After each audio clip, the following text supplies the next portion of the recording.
Hey everyone, hey and welcome back to yet another episode of battlerapresume. This is your host Tom Quee. This is our second sort of recap of Next in Line. Check out the J Ferg one as well. J Ferg, who battled at the event, battled Catnip, great battle, and we went over all the battles. And you know, Next in Line was so fucking good. It was honestly one of the best events I've ever been to. I think most people there definitely agree it's probably the best Stoneflop event of the year. Maybe Sheffield can pit that, but I think when this footage drops online, that's going to be contested pretty heavily. So yeah, this is the second recap, and I'm really happy to welcome a guy who was, you know, paramount. He was so influential in the backing of this. This is Ryan Morgan, Training Days Ryan Morgan. Ryan, what's going on? What's good, man? Hope you enjoyed the event yesterday. Oh man, I had an absolute ball. I mean, do you enjoy these things, or is it just stress? Or I've probably up there with most enjoyable events. It was mad stressful, but it was one of them ones where I really enjoyed every moment of it. Everything went fairly smoothly. There was a couple of hiccups on that, but it worked out amazing. And we'll get to the main event, but yeah, everything ran really well. It's my birthday yesterday. Got very drunk. Smashed it, mate. It was brilliant. yeah, it was. And I should say as well, just as we kicked off this episode, we put on Viewpoint that we were recording live, and if anyone wanted to drop any questions, there have already been some questions dropped, and at the end of the episode, we're going to get to them and do all that stuff. But I guess at the start of things, I just want to talk about, how such a thing happened, because Training Days as a collective, as a group, has just gone from strength to strength. You started off with Rapping It Jack. To go from Rapping It Jack to Next in Line in what, like 4 months or something like that? 4 or 5 months? It's crazy. Yeah, it's crazy, absolutely crazy. This was always meant to be a tryout event. We were like, we haven't had a tryout event in a long time. We planned this tryout event. We just penciled in this date. Nothing settled down. We'd organised a few tryouts. We'd organised Willsy Scoop was going to go down, and then we were going to get some tryouts. We got some applicants, and we were sorting it out. And then to only put on Viewpoint, he wanted a battle in Fiddlers, and Shocks commented, and we went from there. Really, it evolved into something big. Yeah. I mean, like, where do you rank it in event? I mean, I know you're biased because you fucking helped to organise it, but you're quite objective. You know, we are being objective here. It was an incredible event. I'm not just saying that. It was magical. Even where do you rank it personally?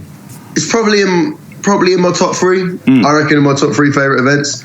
My favourite event is 6th birthday, because that was my first birthday I'd been to, and it was just crazy. It was such a good weekend just to be away in Leeds. Like, I'd been to events in London and thereabouts, and one of them ones where I've gone back to my house and had to just travel in every day. But Leeds, I was there for the weekend. I could enjoy myself and just get really involved in the whole weekend thing, and it was really amazing. And then, aside from that, set the standard 10.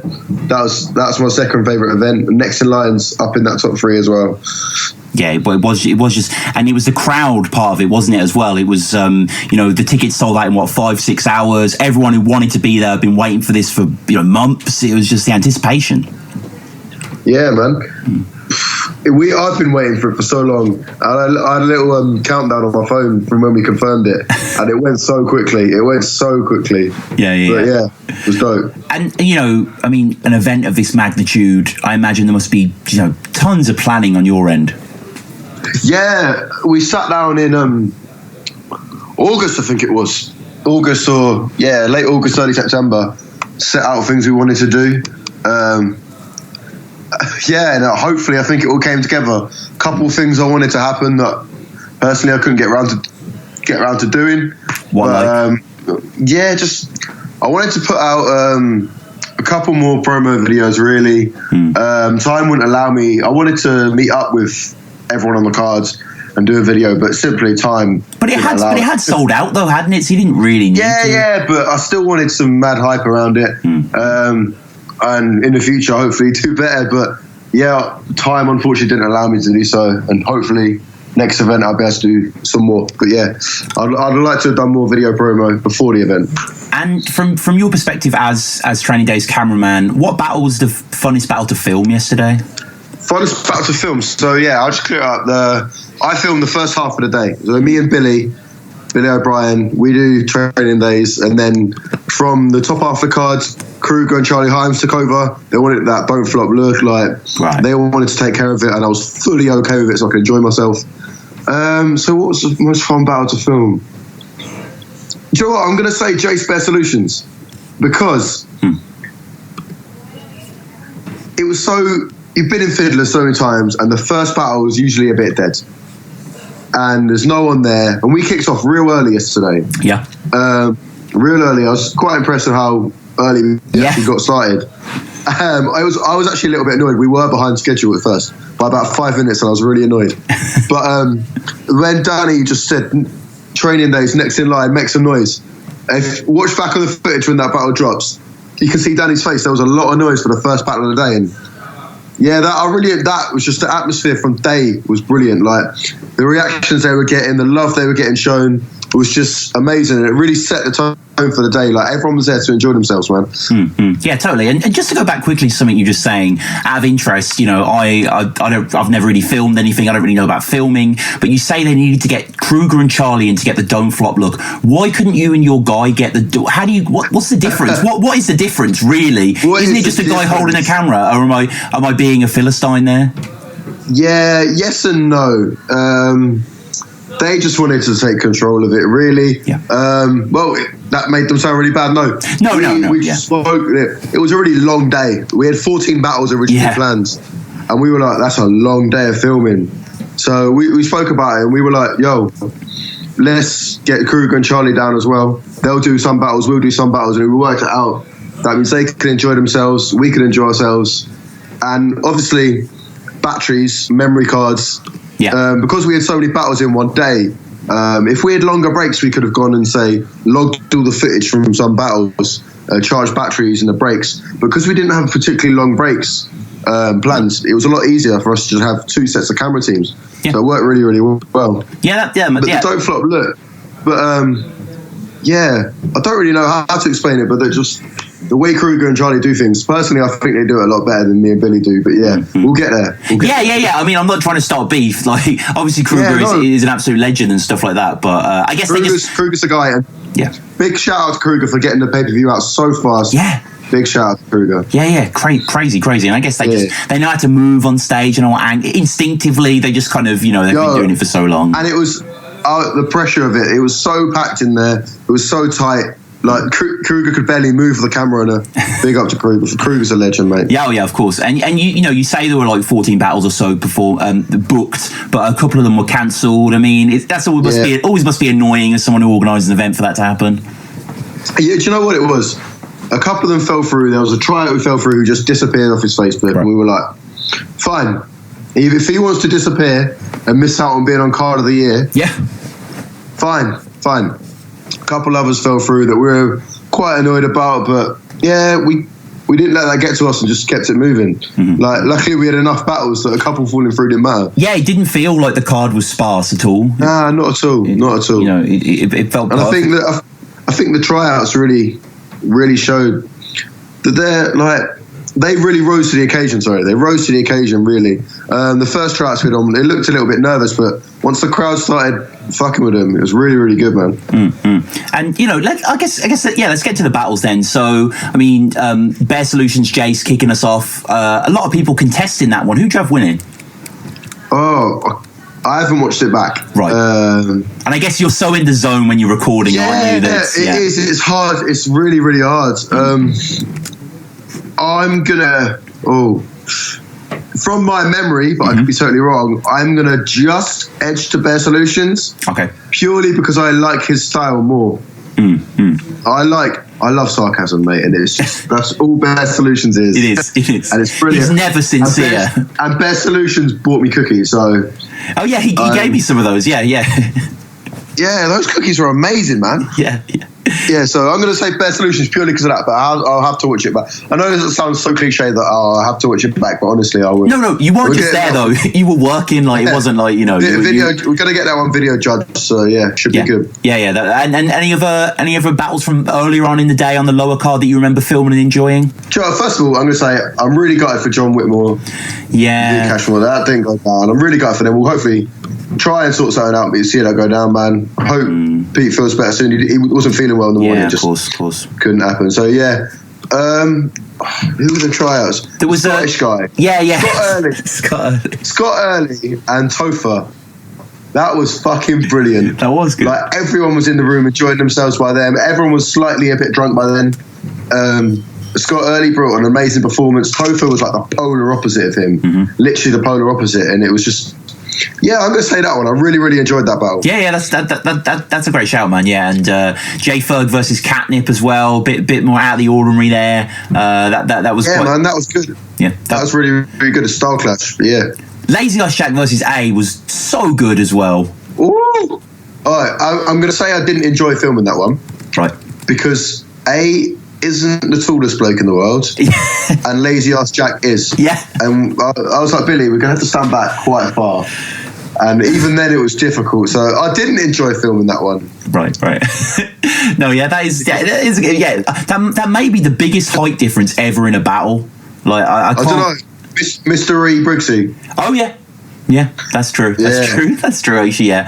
Ambi JB. I don't think that's in the same echelons. I'm just thinking of other those sort of discrepancy battles. But comment or at battlerapresume, I'm sure. But yeah, no, this was fantastic. Fantastic. See, I was saying to J Ferg, I think Lazy Ass Jack, he's just such a surprise, isn't he? Like, when you hear he's kind of an Oxford tall guy, but he's really aggressive and he really understands how to punch as well. Yeah, man. I really, really like Lazy Ass Jack, and I think him and Bear Solutions at the birthday is going to be amazing. I was talking to Lazy Ass Jack before. Well, I wasn't talking, and he was just like, everyone's not expecting much from me here. Everyone's expecting A to walk all over me, and he didn't at all. He really didn't. And Lazy Ass Jack, I'm proud of him.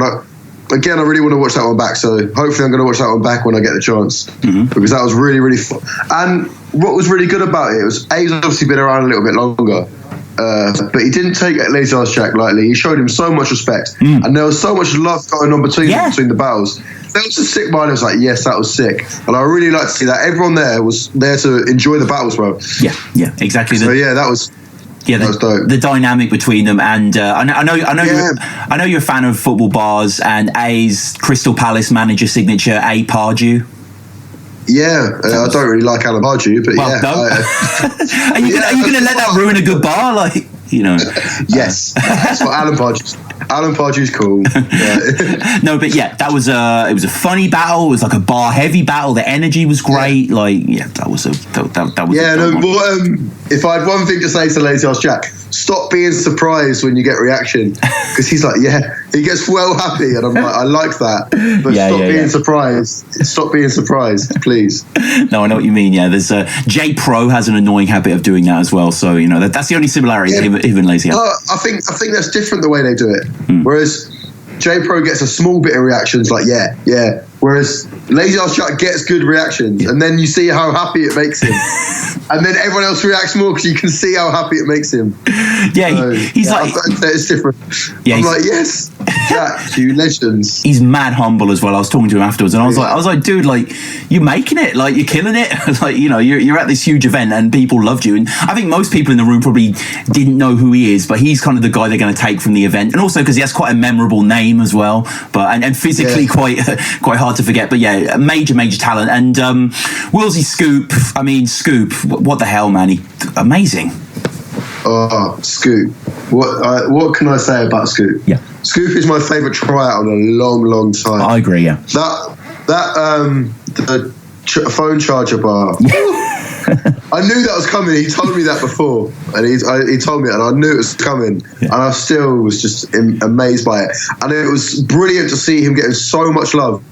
A lot of people that come over from, say, a Gift to the Gab or another league with a different style to the typical Don't Flop, don't get shown a lot of love. But everyone in that room was just... He had the crowd screaming his name from his first battle. And I want to see Scoop back ASAP. And let's not forget about Wilsey. Wilsey was amazing. I think that was the best Wilsey I've ever seen. Yeah, I agree. Who would you put Scoop up against? Top of my head now... Dan Schrader, Locksmith. Yeah. Tally one day maybe. Yeah, I think Locksmith. I'd really like Locksmith battle. That'd be sick. Yeah, no, I agree. Yeah, just more of Scoop. I think like Lazy, and just a breath of fresh air, like something new in Don't Flop.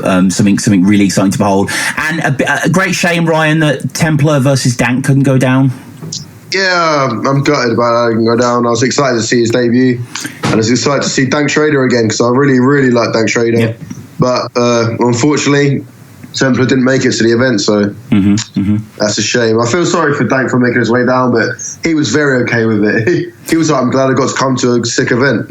Yeah, no, he's such a great guy, Dank, and he just took it in his stride, and I think Dank's going to drop his first round for us, and we're going to put it up on the channel, so that should be good.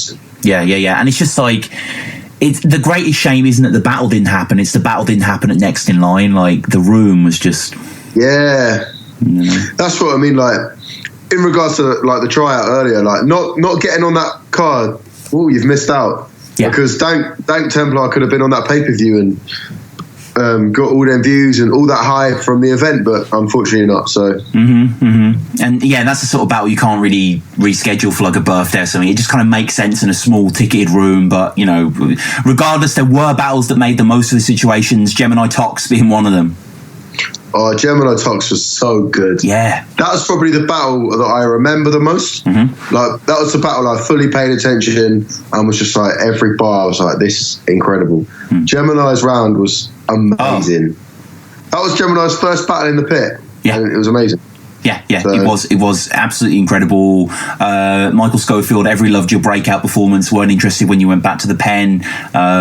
Just great shit throughout. And I should say, I'll quietly jump ahead because of the Facebook questions which are coming at the moment. We're gonna touch most of them at the end, but it's interesting because Gemini has this bar where he says, "Not a mirage when you lose your mind from the desert." I thought the bar was good. I tweeted the bar at battlerapresume. I was live tweeting. Went on to Viewpoint afterwards. Someone had posted this and asked if it was a reach, and it sparked like 50 comments like debating the nature of it, which is great, including the Saurus and Corey Sharon getting involved, which is always great to see. Now, here's my take on this bar. Not a mirage when you lose your mind to the desert.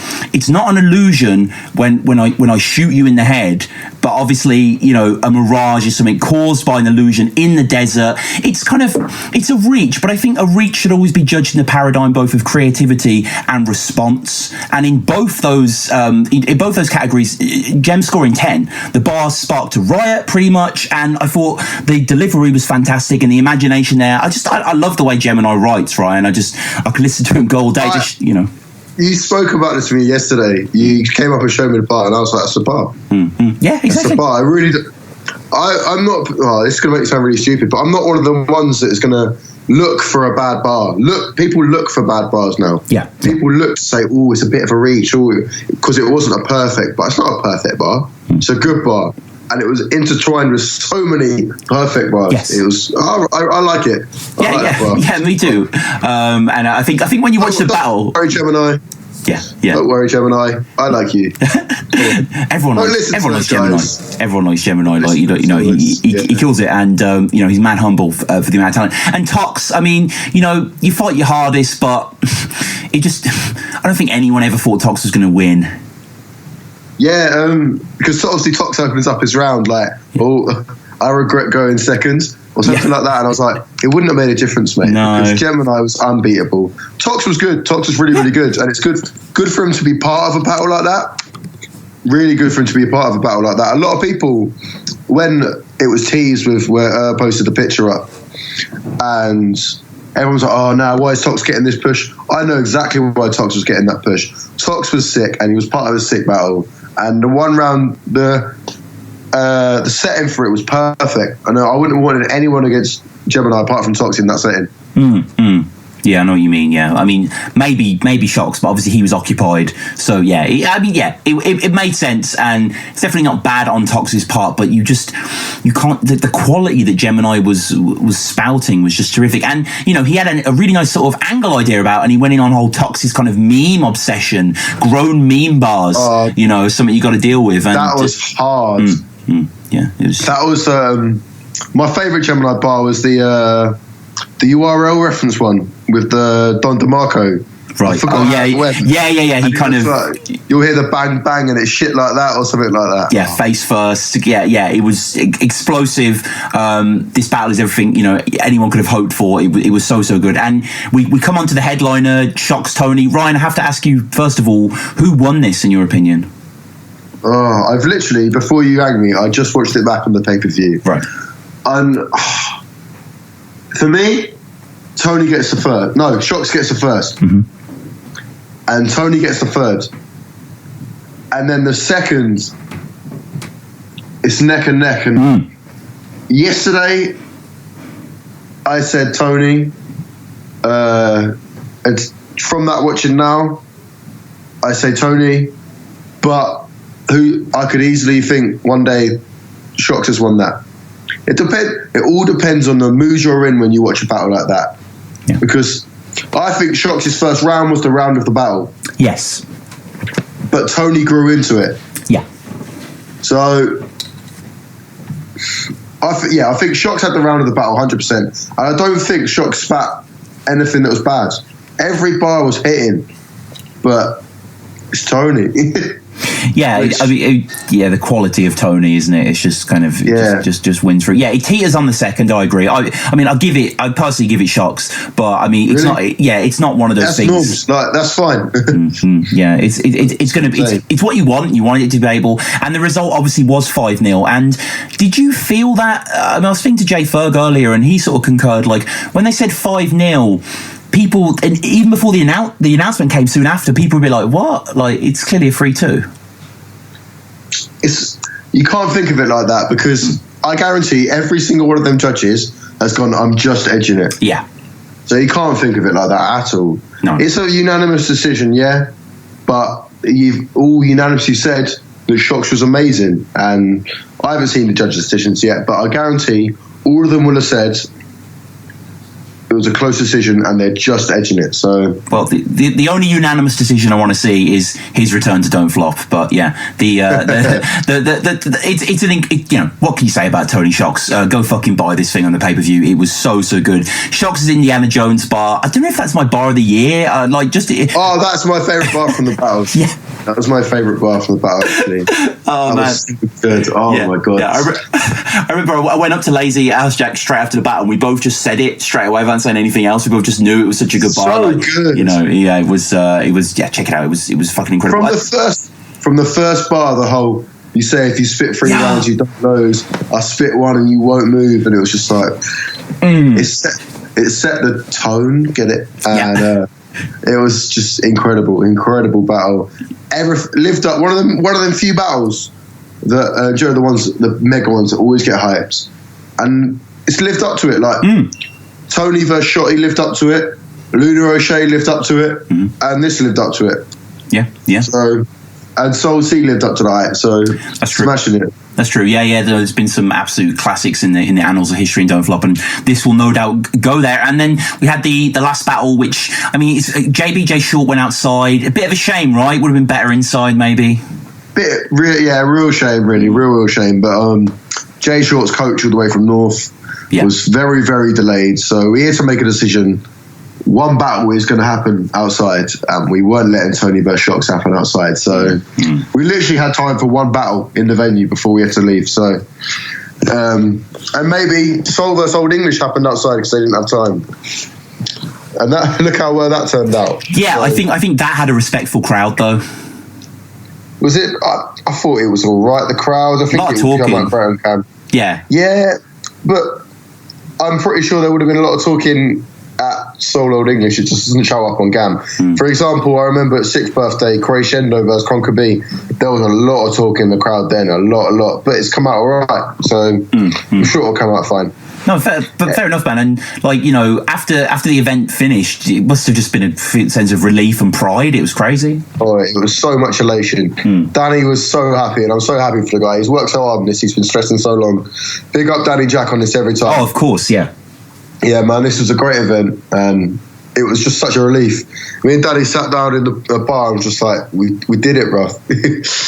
Next in line, smashed it. It was really, really good. Like, it makes me sound so arrogant, but this was just such a good event. I'm really happy to be part of it.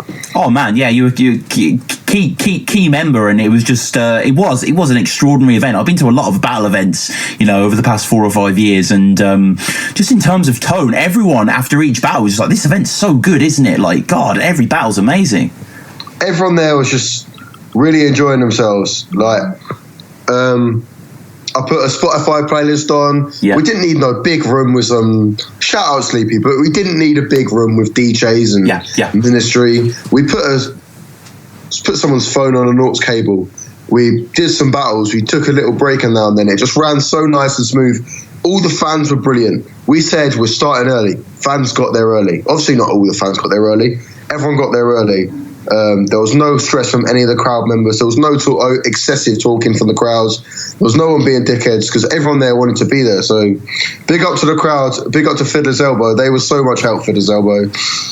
It's our bunker, isn't it?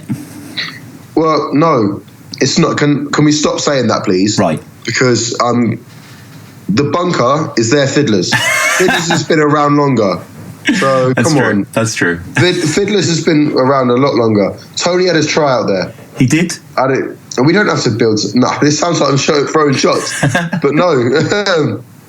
Fiddlers, man, it's my favourite venue in the world. Yeah, me too. So good. And we had a lot of people in that room squeezed in yesterday, but it was perfect. I think any more people and it would have been very uncomfortable. So it was a perfect amount of people in there. Mm-hmm. Yeah, it was... absolutely astonishing event, and we'll wrap up, as I said, with a few Facebook questions, which I'm just looking at. The first one comes from Dan. Dan asks, "What are our favourite motif bars?" Because there's so many to choose from. Yeah. Oh God, where do you even start? I'm sorry. I know it's everyone's favourite, but you look like the Easter Bunny. Yeah, has to be. It's just fire. I mean, is there a better bar than that? Probably not. I don't want to hear one. I mean, Shox' Indiana Jones bar is probably second, but Motives, you look like the Easter Bunny. That's my favourite Motive bars. Yeah, that was, I want to get Motive on next in line. That would be dope. Yeah, I want to get him on Battle Rap Resume, man. That would be even better. God, just go over that battle forensically. I can't really quote any, actually. I don't have it off the top of my head, but I have seen that battle, and yeah, he's quite the character.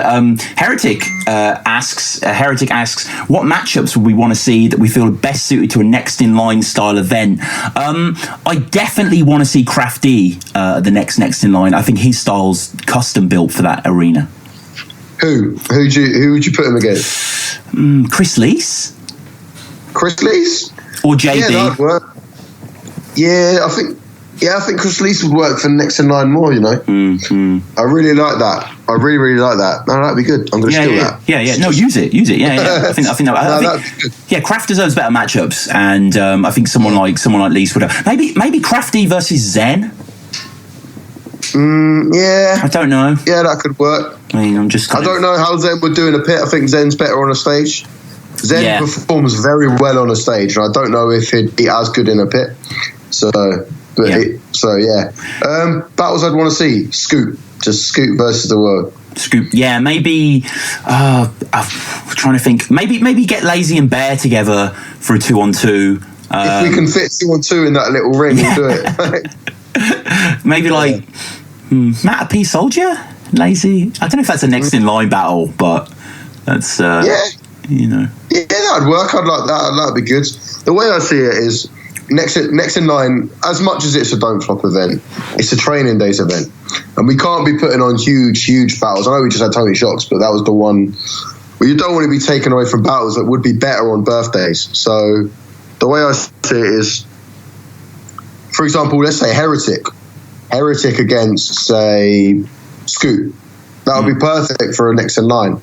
And it's a next in line and training days itself. Next in line is kind of like personifying training days. It's giving people a push that need it. Wilsey didn't have to take Scoop. Wilsey's been battling for 3 years, but he did. And look what it's done for both of them. So those kind of battles that you wouldn't see on any other card, really, it'd be... Yeah, so I'm trying to think of actual ones. Yeah, it's hard, isn't it? JB, I want to get JB inside the next in line. Yes. I want to get Dank Schrader's battle to actually go down. So, unluckiest guy in Battle Rap. Yeah, it's a shame, man, but I mean, yeah. still got crazy battles. But yeah, I mean, crafty Chris Lees, maybe, put that on the table at the next meeting. We'll see. But next question's from Tommy, who asks quite cynically, how about the idea of videos under 10 minutes? Tommy, I'm going to say no, mate. I want to talk for longer. Like, I just want to address this now, really, because a lot of people say this on a lot of comments on Battle Resume. Why isn't it shorter? Because I don't want it to be. Like, I was kind of raised on. It's the point of it. Yeah, exactly. It's long form content. Like, that's why it's a good. Podcast. Yeah, I mean, but whatever. And it's usually the perfect length for my journey to uni, halfway, and then the journey back. So keep it the same length. Yeah, no. Can you keep it about 2 hours 10 minutes? Because that probably covers my commute. So you know what? I've got a picture of you on my wall, and I just look at that, and it just reminds me to sort of keep it in, curve it down. So it's just like the Ryan clock. My little car, just depressed on Tuesday mornings on the way to uni. Yeah, just think of that. But no, seriously, the times are perfect. Mm-hmm. And for people that had shit jobs, like I used to have a shit job, I used to listen to Battle Resume at work and shit commutes. Battle Resume needs to be the right length. So yeah, that's what we're there for, man. That is. Fuck you. Battle Resume is for the people who have shit jobs and shit commutes, not for you guys who've got so busy lives you can only watch a 10-minute video. No. Yeah. So us lonely ones that want to listen to Battle Rap for 4 hours a day. Yeah, you just can't get enough of Battle Rap. You've got to listen to people talking about it as well. It's wonderful. But I guess people watch Sky Sports all the day, and I don't really understand that. So it's it's the same dynamic. I understand that. Yeah. So Dom asks, this is a question for you, Ryan. What made you want to be a cameraman for training days? Yo, what made me? Oh God, I'm a cameraman, and I like Don't Flop. Yes. And it's Danny Hollards and asked me to be a part of it, and I did. So yeah, I mean that. Obviously, I've loved for Don't Flop from the in-house tour. Yes, I do. I was on the in-house tour with the worst battle ever, and that was literally 4 years ago this week. So wow, come a long way. That's crazy. Yeah, it came. It's because obviously it was the 4th birthday weekend 4 years ago this week, and it was the week after that. So it's coming up. Jesus. But yeah, no. So what made me want to be a cameraman for training days? I'm sure Bagnall and any of the time, I've been nagging them. I've been nagging them for a long time to do stuff for them. So they were just like, fine, we'll let him do training days. So yeah, no, that I'm a cameraman and I love battle rap, so that's why I like filming battles. Connor asks, which I sense is an in-joke, discuss your favourite ASPI TFN, that's Team Forum Nerd member. Yeah. I'm not really aware of that coterie, but I don't really know how to answer that question. Really, no, I don't. I don't really Sorry, know. Connor. I like you, Connor, but I don't really know how to answer that. So yeah. I don't. It's almost like he didn't want an answer when he asked it. I don't know. I get that sense. But Craig asks. We've kind of already discussed this. Who we thought won the battle? I'm going Tony. I'm sorry. I'm going Shocks. You're going Tony, right? Yeah, I'm sorry, Shocks, but I'm edging to Tony. Dan asks about the DF comedy night. You probably know more about this than me. Yeah, you'd think, but I don't, honestly. Who would I pick for the Don't Flop comedy night? It is comedians. It's not battles. It is generally a stand-up comedy night. So who would I pick for Don't Flop comedy night? Ross Noble. There we go. I know he's huge, but Ross Noble I really, really like. Mm-hmm. So, and have you, this is totally random, but have you listened to, there's a podcast very, very similar to this about stand-up comedy. Okay, no, I didn't know that. It's called the Comedian's Comedian podcast or something.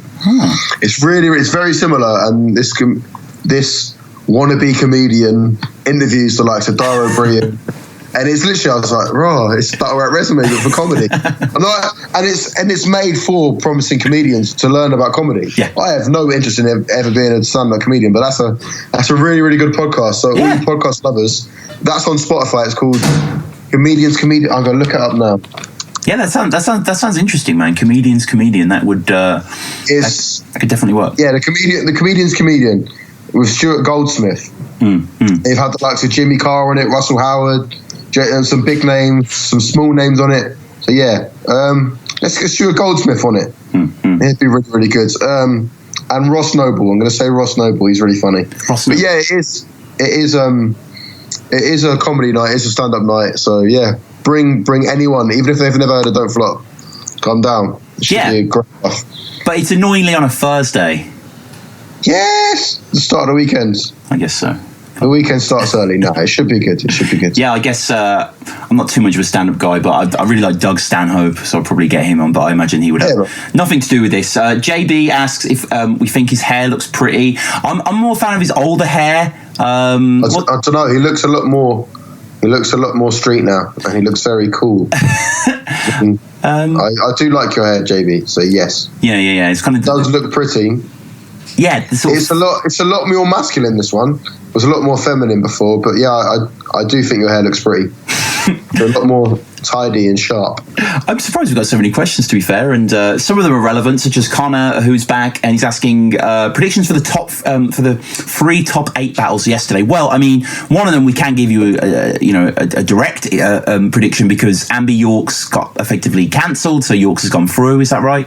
Yeah, Yorks has gone through to semi-finals, yeah. And your view on the Lazy and Bear battles, who won those? I'm gonna say Lazy off track. Yeah. And I'm gonna say Bear. So yeah, I think they'll go through. I think so as well. And then we've got Conquerby versus Arcade went down. So yeah, that'll be a good semi-finals. So yeah. So I just hope Bear and Lazy don't face each other, but I mean, it kind of looks like it might happen. It might happen, but we'll see. Getting video judged, so in my opinion, really doesn't matter. No, of course. But yeah, that's what we think of those, Connor. And finally, Craig asks who we think would win if Jem battled Tony. Oh, I don't even want to think about how good that battle will be. It would feel wrong, though. Like, it just wouldn't. I don't know. You know what I mean? Because they're quite close, aren't they? It'd be like watching your mum and dad argue. You wouldn't know what to do. Like, Uncle who do I Tone. think would win? Do you know what? I think Gemini would win. I'm going to say I think Gemini would win. I don't think this will ever happen, but I'm going to say I think Gemini would win. Yeah. Let's go with that. I think so. I think so as well. I do think Gemini would win as well, but it's just... yeah, there's something about the way Gemini... He's got a very razor-sharp delivery that really makes you listen and appreciate it. Whereas Tony's kind of got like a more laid-back drawl. And I just think, like, in a head-to-head, I think Gem's style would win out. Yeah, I think so too. That's generally literally my reasoning. So I think Gem's style works against anyone. He does switch it up every battle, but he's still got that same style every time. So... I think Jem would win that. That's a really tough question. So cheers for that. But yeah, who would win Soul versus Tony then? That's a similar question. Who would win? Soul. Really? Oh, see, Soul's a better writer in my opinion. Yeah. Yeah, but I think Tony would win that. I think Soul can just. He's too smart with the angles. He's too smart with the way he structures it. It's just. Yeah, but then Tony. We'll say an angle and everyone will go, rah. I can't see Tony beating Soul. And I'm like a huge Tony fanboy, don't get me wrong. I adore Tony. But I'm a huge Soul fanboy. Yeah. But I don't know. I can't. Yeah. Tony hasn't had a performance like Raptor. He hasn't had a performance that good. He's barely got out of second gear, to be fair. So, which is why it works for him so well. So yeah, exactly. It's just it's I don't know. Different disciplines. I almost don't want that battle to ever go down because I don't want it to, because I don't want to have to pick sides because I love them both for such different reasons. So some reason part of me really doesn't want it to go down because it would be such an end of an era for me of battles I want. Well, I think I saw like about an hour ago or so put something about Soul Immaculate for Next in Line 2, maybe. Oh, that would be amazing. So if that happens, maybe Soul Tony can happen at Next in Line 3. Oh, come on. If it's Soul Tony, it's not happening at Next in Line. I know it's a trainer. It's not happening. I'm not letting it happen at Next in Line. Soul Tony has to happen at Stylus or something. Come on. Yeah, maybe you're right. Right. But certain battles have to be on a big stage. Yeah, I guess so. I guess that's fair enough. But that wraps up the questions and the episode as a whole. And Ryan, I guess I just have to end it with saying, like, well done, mate. Like, the event was so good. Yeah, man. Cheers. Keep sharing the videos, buy the pay-per-view. and buy your tickets for the birthday. If you enjoyed Next in Line, the birthday will be 5 times better. Yeah. Honestly, birthday weekends, from start to finish, from the moment you finish work on Friday until you go to work on a Monday or Tuesday, if you luckily get Tuesday off. If you get Monday off, sorry. The birthday weekend will be the best weekend of your life, honestly. And I know you're not going because you're an idiot. Yep. But yeah, why aren't you going? Tell the world why you aren't going. I just, you kind of put me on the spot here. I'm going on the Friday, but I might be away, and getting to Leeds from Oxford is a bit of a ball ache. But you're going from the south as well, so I guess that's no excuse. As is Don't Flop. And maybe I'll go. Who knows? I mean, how can you not go when fucking Joe Raptor and Pat Stay Tony D is on the cards? And Pat Stay Tony D. Yeah. When you're not there, you're gonna feel like everyone on Viewpoint felt when they weren't at the event yesterday. That's true. And it'll be worse. It'll be. What is a worse feeling? Driving to an exciting battle rap event, or getting there, or missing out? Well, it'll be worth a horrible journey up to the north. It'll be worth it. No, you're right. Shout out Leeds. But Ryan, as ever, thanks so much, bro. Pleasure, man. Easy. A pleasure. And I'll see you at the Friday of the birthday. Only the Friday, unfortunately. Yes. Shout out everyone that came to the event. Thanks for being the best fitters crowd ever. Yeah, it was insane. Cop that PPV. If you listen to this in the future, go watch all the battles. They were all like stellar. It was dope. Cheers.